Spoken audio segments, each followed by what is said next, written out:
This is where love is. A home for those who seek the truth and salvation. A worshiping, praying, God-seeking, and soul-winning church. Welcome to LOTN San Roque.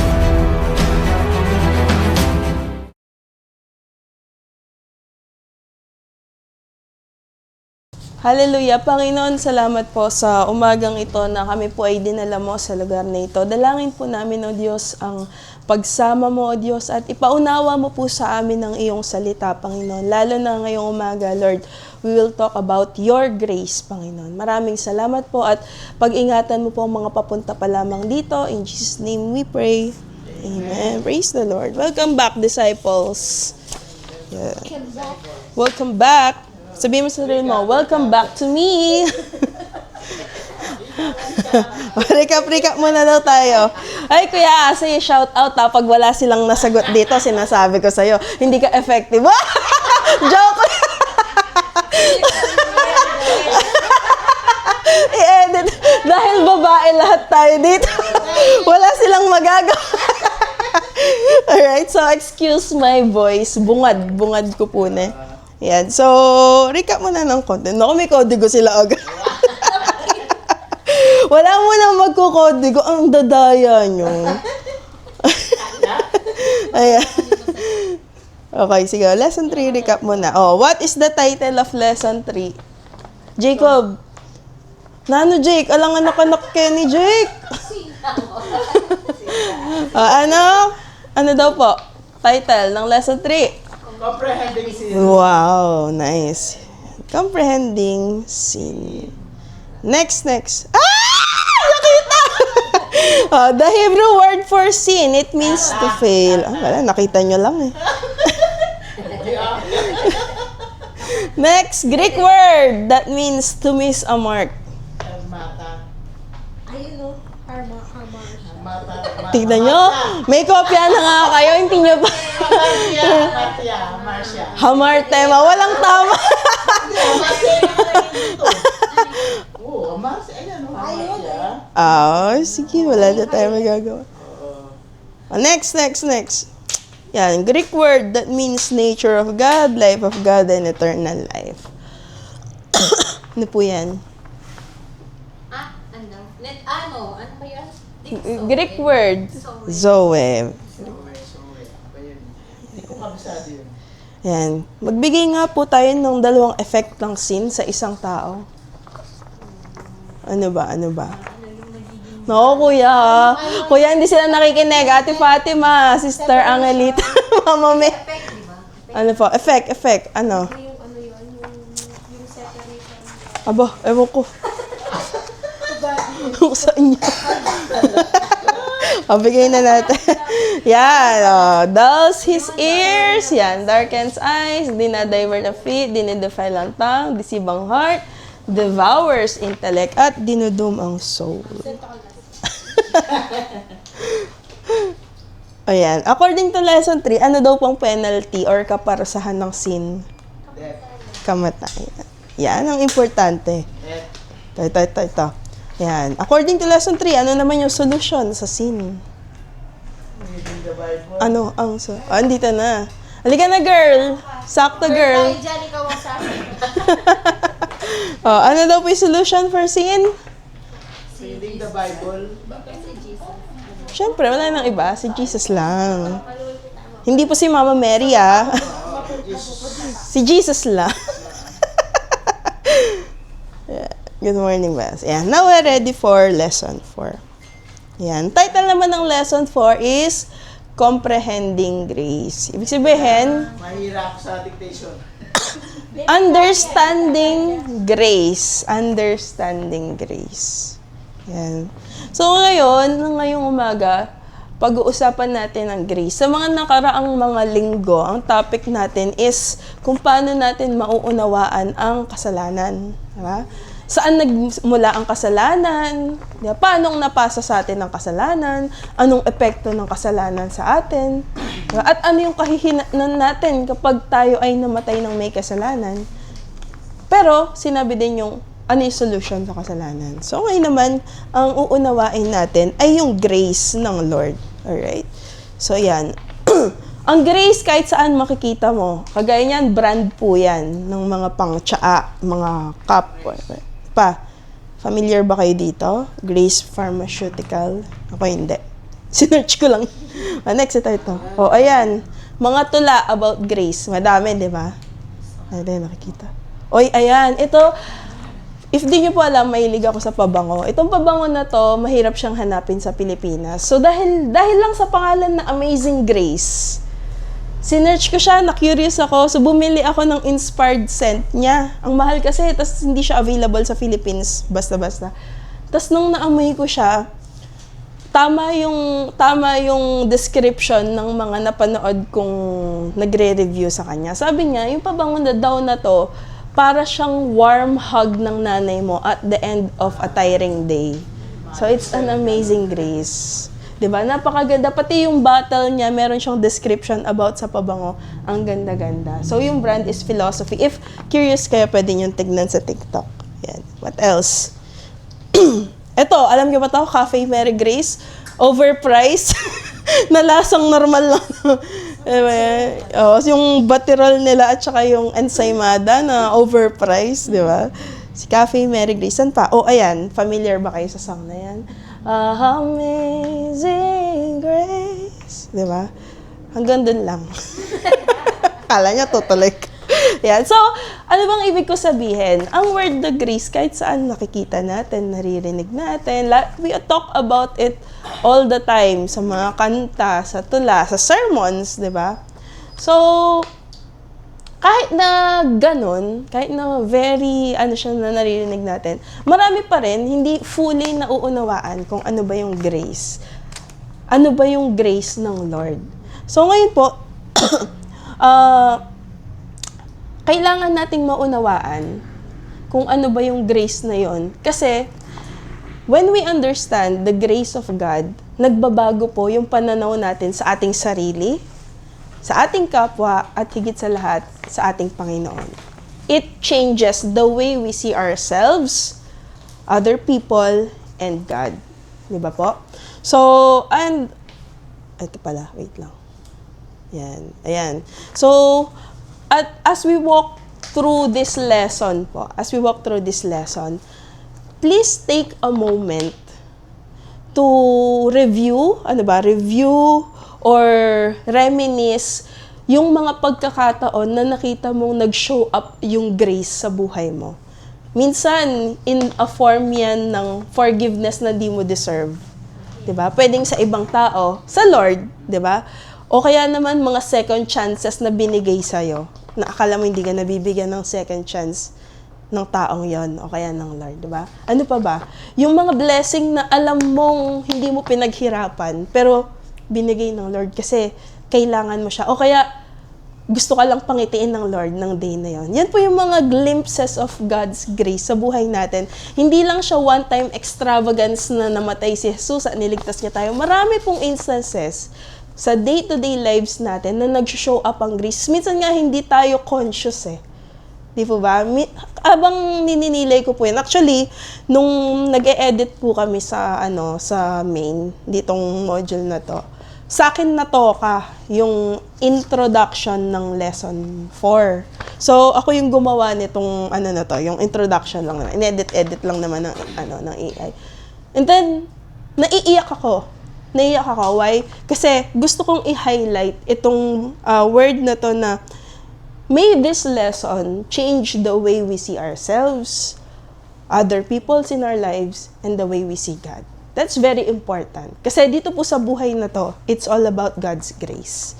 Amen? Wala ni isa sa atin ang may deserve ng grace. It's unearned. Hindi mo siya ma-earn, no matter how good we are.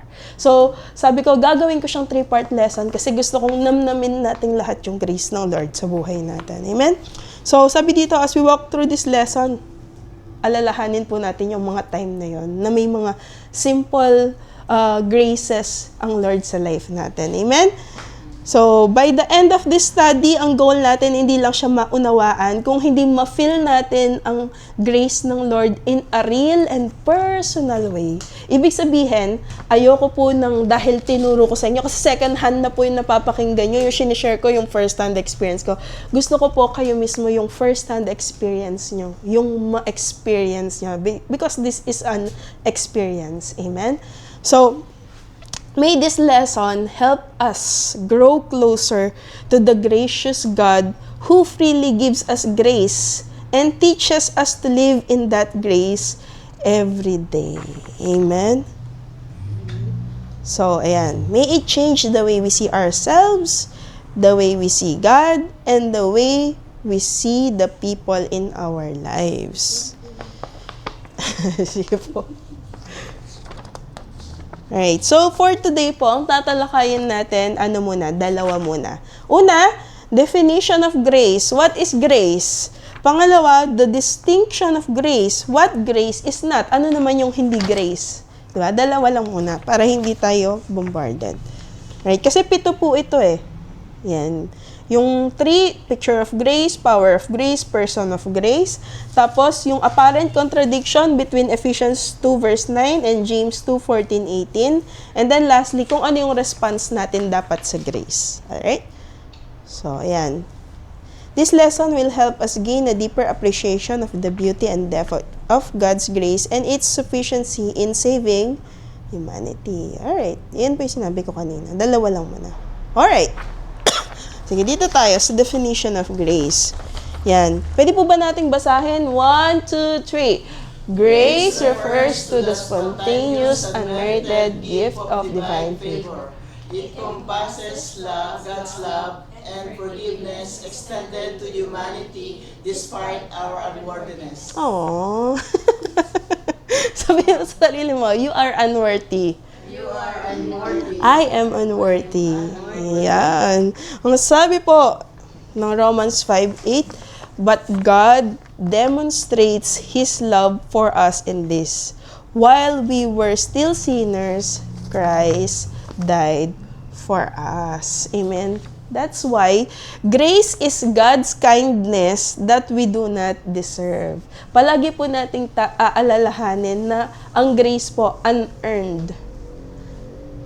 Ibig sabihin, hindi mo siya ma-earn kahit anong gawin mo. Amen?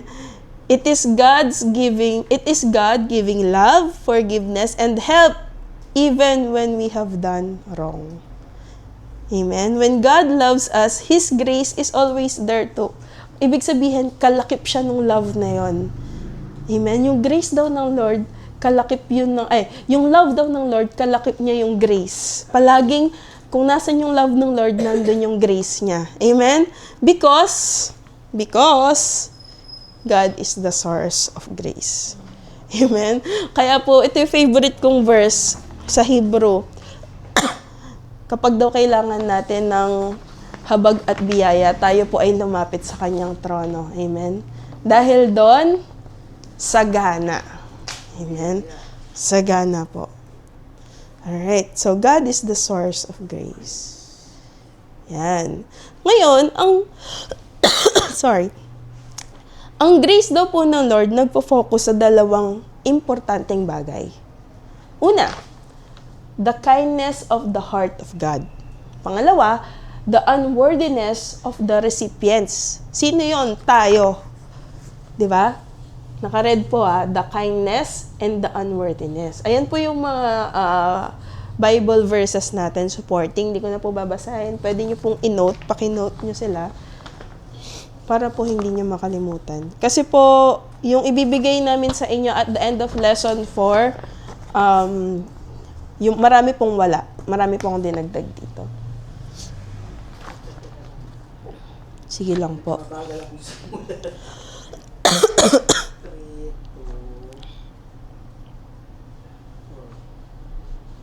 Yan. Kapag po nagre-review tayo, pakibasa nyo po yung mga supporting verses para ma-verify nyo po if tama. Baka may namali kami ng isang letter, isang number, di ba? Pwede. Okay? Okay, so ang grace daw po, wala siyang direct translation in Tagalog. Tama ba? Parang wala, di ba? Wala po siyang direct translation. Opo, kasi ang biyaya, parang blessing, di ba? Ang habag naman, mercy.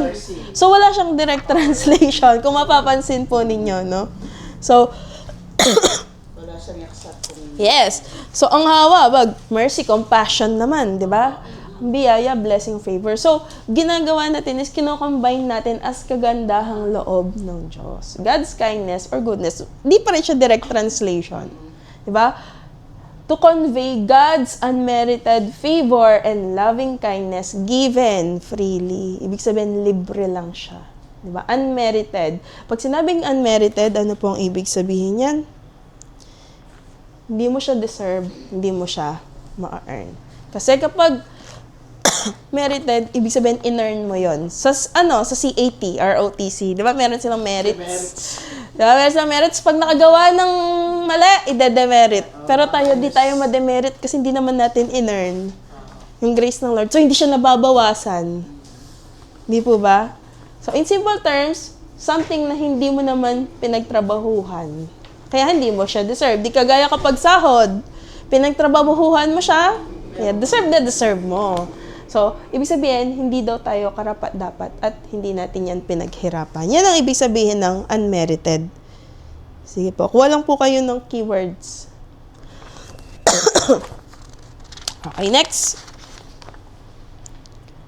Yan, the kindness of the heart of God. Yung Bible daw po, tinuturuan tayo na God's love comes from His heart. Tama? Yes. Ang love daw po ng Lord, galing yan sa kanyang puso. At dahil galing yan sa kanyang puso, may kalakip siyang action palagi.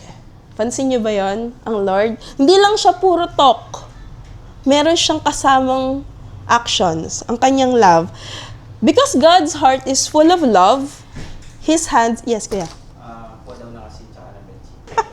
Alright, so naputol tayo sa the kindness of the heart of God. Ulitin ko na lang. So, ang Bible daw po, tinuturo niya na God's love comes from His heart. And because meron siyang love sa kanyang heart, meron din siyang action. Amen? So, first comes God's loving heart, then His loving action. Alam niyo po ba na ang palo ng Lord ay loving action? Jacob dapa. Ay, hindi ba? Diba? Ang pag-ibig daw po ng Lord, palaging may action. Kaya po, sinend niya ang kanyang anak. Pwede bang pakisara mo yung Nara para mabawasan ang noise? Ayan. So, ayan po yung kindness ng heart ng God. Pangalawa naman po, yung unworthiness ng recipient. Sabi po ni Apostle Paul, hindi siya worthy on his own. Yet God still used him. Kahit po tayo, kahit si Bishop, kahit sino pa yan, lahat tayo walang worthy na gamitin ng Lord on our own.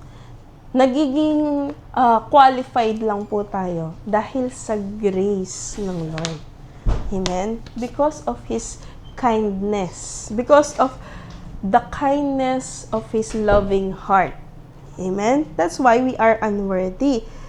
This shows that no one earns God's love. Why? Because even when we were still sinners, Christ died for us. We are loved because God is good, not because we are lovable. Alright? So we are loved because God is good, not because we are lovable. Amen? So God's grace po, mostly, pinaka-evident siya sa salvation nung binigay niya po yung bugtong niyang anak. Sample, Mama May, nagkasala si Belay, isaswap mo ba si Gab sa kanya para si Gab yung mag-suffer ng consequence ng ginawa niya? Para si Gab yung ikukulong, siya yung magkaka-criminal record, para kay Belay na lang. Hindi, syempre. Syempre hindi. Diba? Paano kung papatayin pa si Gab? Diba? Hindi mo gagawin yun, pero ang Lord ginawa niya. Si Belay nga, mabait na siya. Paano kung salbahe talaga siya? Diba? Paano kung mamamatay tao? Hindi, diba? Paano kung mamamatay tao siya? Kung hindi siya lovable. Lovable na nga siya lagay na yan. Paano kung hindi siya lovable pa? Di mas lalong hindi mo gagawin. But God did it. So, So, yun po yung pinaka-grand display of God's kindness and God's grace sa humanity. Amen? Just like people in the Old Testament were healed when they look at the bronze serpent, we are saved when we look to Jesus in faith. Amen? Because we don't deserve it. Right? So, gusto ko pong ulit-ulitin yung hindi natin deserve. Hindi natin talaga deserve lahat ng ito. So, God made salvation simple because His grace is great. Yan. So, meron po tayong quotes. Grace is love that cares, stoops, and rescues. Hindi ko mahanap yung perfect Tagalog word for stoop. Kasi ang stoop ganito, bababa ka sa level niya para maabot mo siya.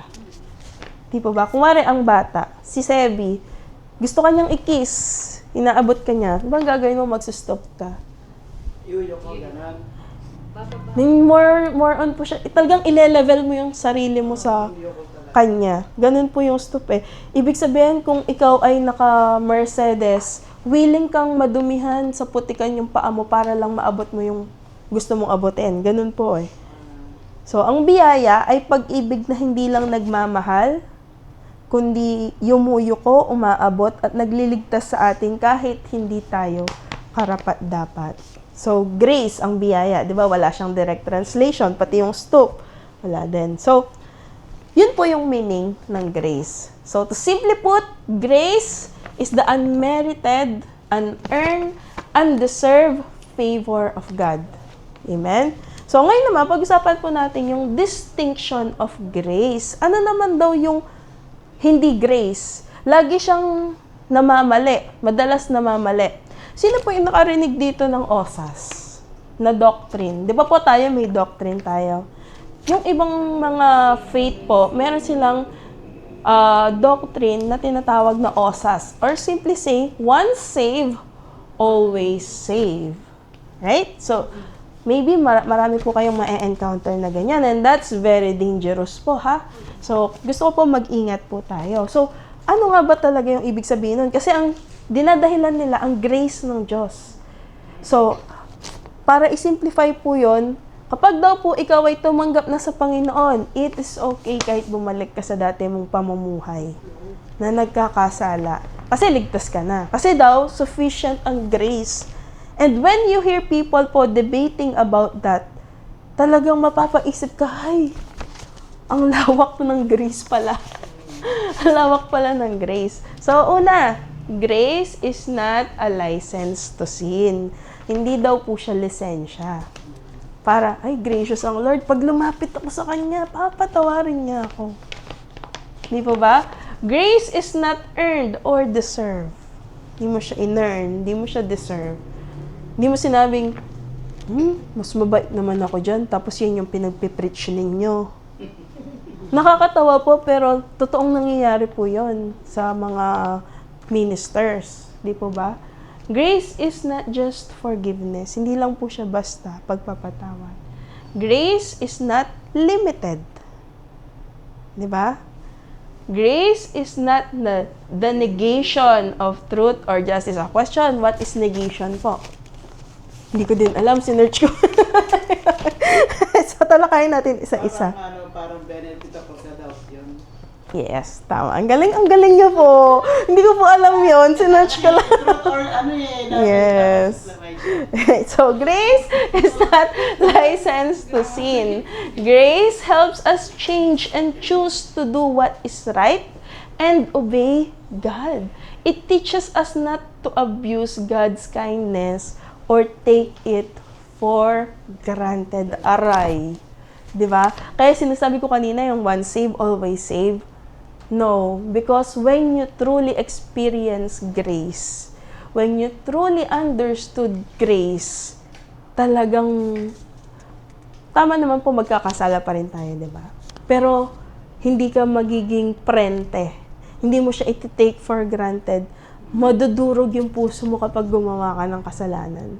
Kasi alam mong na-hurt mo ang feelings ng Lord. At ganun po yung totoong impact ng grace. Amen? Hindi po siya tinitake for granted. Yes, God is gracious. Yes, God's grace is sufficient. But it is not a license for us to sin. Amen? Because real grace transforms. Di ba nga, sabi ko po kanina, babaguhin niya the way you see yourself, the way you see others, and the way you see God. Alright? So, let's not take grace for granted. Pangalawa, yan. Ay, wait lang. Meron po pala akong gustong i-expound dito. Sabi po ng Romans 6 verse 1 to 2. What shall we say then? Shall we continue in sin that grace may abound? God forbid. How shall we that are dead to sin live any longer therein? Sabi po yan ni Paul sa mga Romans. So God's grace forgives us when we do wrong, but it doesn't mean we can keep doing bad things. Okay? Papatawarin ka ng Lord, pero hindi ibig sabihin, tuloy mo lang yung ginagawa mo. Okay? So, it helps us change and choose to do what is right and obey God. When God forgives us, He also invites us to say sorry. Change our ways and live a new life. Remembering that our choices still have results. Alam niyo po ba na kahit patawarin ka ng Lord, meron pa rin consequence yung ginawa mo kasalanan? Example, si David. Di po ba? Nung nagkasala sila ni Bathsheba, nag-fast siya. Nag-repent siya. Pero namatay pa rin yung anak niya. Di po ba? Kasi bawat kasalanan po, may consequence. Hindi niya ine-erase.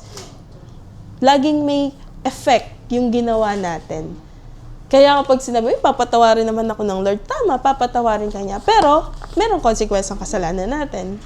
Di po ba? Hindi siya, hindi po siya pass. Kasi, lalo na if intentional mo siyang ginawa. Di po ba? Amen? So, and alam niyo po, through grace, kapag naunawaan mo yung grace, you are willing to accept yung consequence. Di ba? Hindi mo siya, Lord, nagsorry na nga ako, tapos pinarusahan mo pa ako. Hindi po ganun. Kapag totoo po nating na-experience ang grace, we are willing to take the consequences of our actions. Amen? Example na lang. Ano pa ba yung example? Kung mare, nasigawan mo yung katrabaho mo. Di po ba? Tapos, hey Lord, parang hindi ako feeling okay kasi nasigawan ko siya. Sorry Lord na nasigawan ko siya. Papatawarin ka ng Lord, pero you have to say sorry dun sa tao na yun. And it depends kung papatawarin ka niya. Kasi hindi ko humingi tayo ng sorry, automatic, no? Ang Lord lang yun, hindi naman tayo si Lord. Yes. Because forgiveness daw po ay gift ng other person sa'yo, other party sa'yo. So it doesn't mean, sorry na nga ako, hindi pa ako pinatawad, hindi po ganun dapat ang ating approach. Hihintayin mo na ibigay niya sa'yo yun, kasi yun ay isang regalo. Amen? So, pangalawa, yan. Grace is not earned or deserved. It is a gift. Always remember po that grace is a gift from God. No? Not something we can get by working for it or earning it. Sabi nga po, 'di ba, ng Ephesians 2 verse 8 to 9, ito po yung verse natin for salvation, 'di ba? For it is by grace you have been saved through faith, and this is not from yourselves. It is the gift of God, not by works, so that no one can boast. Right? Para hindi mo ipagmamalaki na naligtas ka kasi ang dami mong dinonate sa charity kasi dinonate mo yung isa mong kidney. Di ba? Hindi ganon. We are saved because it is a gift from God. Amen? By grace, through faith in Christ alone. Amen? Sige po. Pangatlo, grace is not just forgiveness. God's grace does forgive our sins, but it also helps us change how we live. Sorry, napaaga pala yun. Napaaga yung sinabi ko kanina. Anyways, kinote dun sa mga laman na excited. Bumalik pa ako di ba? Sabi ko, meron akong di na-expound. So, sabi niya, pakinote po itong verse. Titus 2 verse 11 to 12. Basahin ko po ha. For the grace of God that bringeth salvation hath appeared to all men. Ang lalim. teaching us that denying ungodliness and worldly lust, we should live soberly, righteously, and godly in this present world. Ay, ito pala. Yan. For the grace of God has appeared. It teaches us to say no to ungodliness and worldly passions and to live self-controlled, upright, and godly lives in this present age. Imagine, yung grace pa din talaga yung tumutulong, nagtuturo, nagko-convict sa atin na mag-no sa kasalanan. No, Lord. Natutokso na ako. Natutokso na ako. Lord, gusto ko nang upakan to. Lord, give me the grace. Binigyan ako ng grace ng Lord, pero yung kamao ko, hindi pa. Gusto ko nang manampal. Yung bibig ko. Hindi pa na ng grace. Lord, bigyan mo ng grace. Alright, so, nakakatawa po, pero relatable, di ba? Minsan, yung talagang, Lord, binigyan mo ng grace, pero parang umiwas ka sa bibig ko. Parang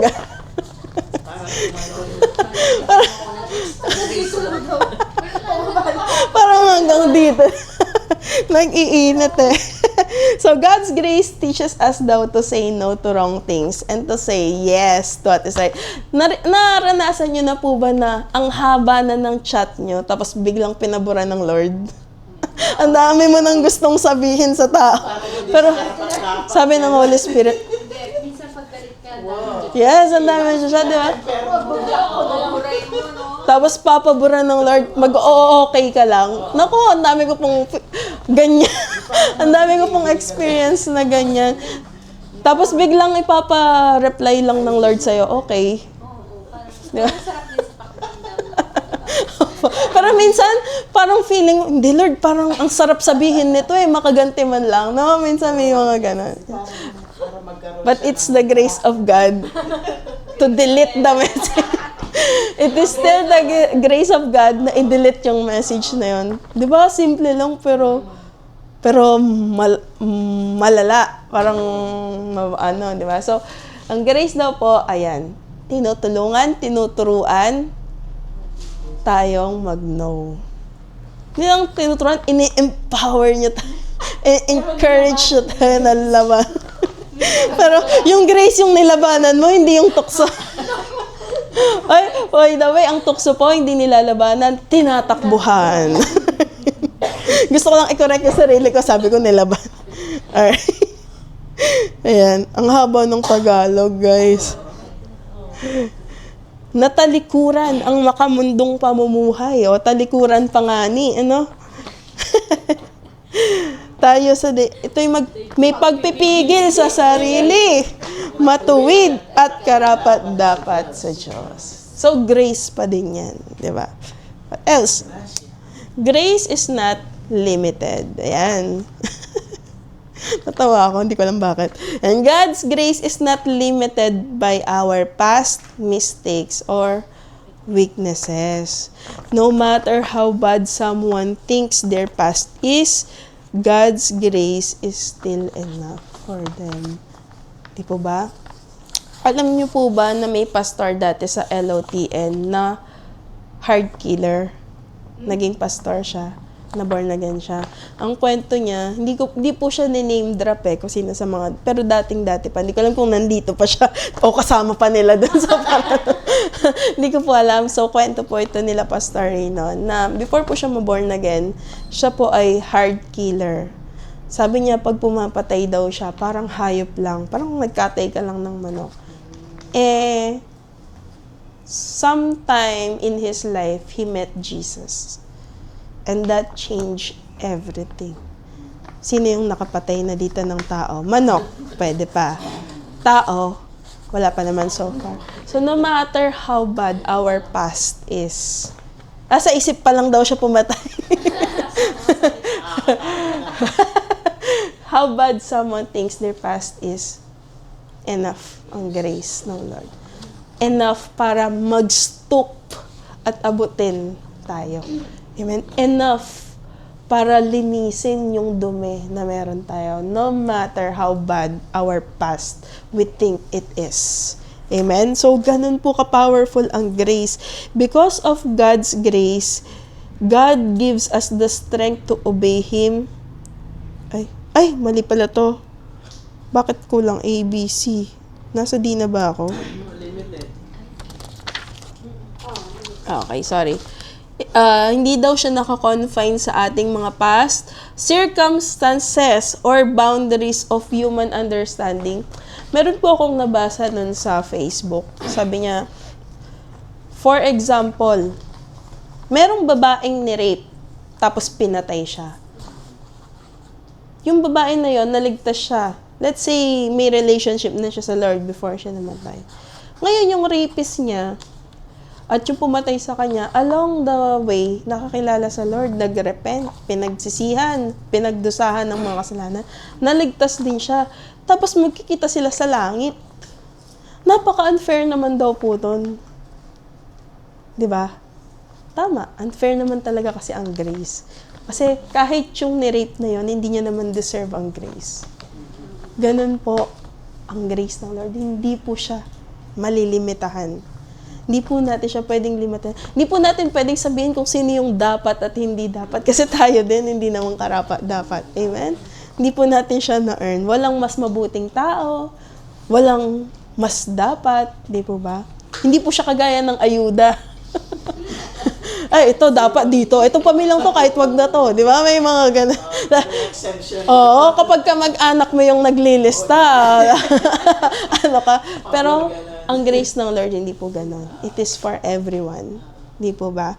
So, sabi po, pakinote po ito, 2 Corinthians 12:9, and He said unto me, my grace is sufficient for thee, for my strength is made perfect in weakness. Most gladly, therefore, will I rather glory in my infirmities, that the power of Christ may rest upon me. So, no one is too sinful, too broken, or too far away to receive God's grace. Diba? Because it is not about what we have done.